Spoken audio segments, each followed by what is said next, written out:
Pemirsa, ruko 3 lantai di Jalan Panca Usaha Palembang diamuk si jago abang Minggu awan.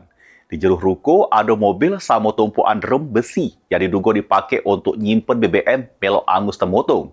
Pas kejadian sempat terdengar suara ledakan 3 kali. Kepulan asap membumbung dari ruko lantai 3 di Jalan Panca Usaha Kecamatan Seberang Ulu 1 Palembang pada Minggu awan. Peristiwa tersebut sempat membuat kepanikan warga sekitar. Tak lama berselang, sejumlah mobil damkar sampai di lokasi langsung memadamkan api. Ruko tersebut diketahui jajuk ke pakan ternak sekaligus BBM eceran. Api dengan gancang ngangus ke ruko. Kobaran api juga ngangus ke mobil serta sejumlah drum besi yang berada di lantai dasar. Ketua RT setempat nyebut ke sempat terdengar suara ledakan 3 kali. Api diduga berasal dari lantai bawah ruko, namun tidak tahu penyebabnya dari mana. Dari dalam ruangan. Dari dalam ruangan. Lantai bawah. Lantai bawah. Oh, ledakan enggak? Ledakan. Apa? Ledakan suara. Ada ledakan. Ada. Sekitar 3 kali.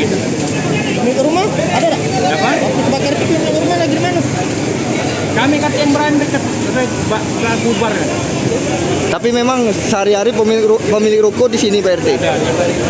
Tapi saat kita larikan diri atau pergi atau mana. Sementara itu, polisi melakukan penyelidikan terkait adanya drum besi di lantai dasar ruko yang diduga dipakai untuk menampung BBM. Penyebabnya masih kita selidiki. Komandan, itu ada terlihat tumpukan-tumpukan drum. Apakah ini penampungan BBM seperti itu, Komandan? Nah, itu masih kita selidiki Pak ya, untuk terkaitnya itu apa memang penampungan atau memang untuk pakai sendiri, nanti kita masih selidiki lagi Pak.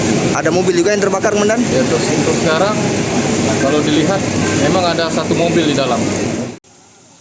Tidak ada korban jiwa dari kemotongan tersebut. Untuk kerugian diperkirakan mencapai ratusan juta rupiah. Penyebab pasti kemotongan masih diselidiki oleh pihak kepolisian. Mulyadi, PAL TV.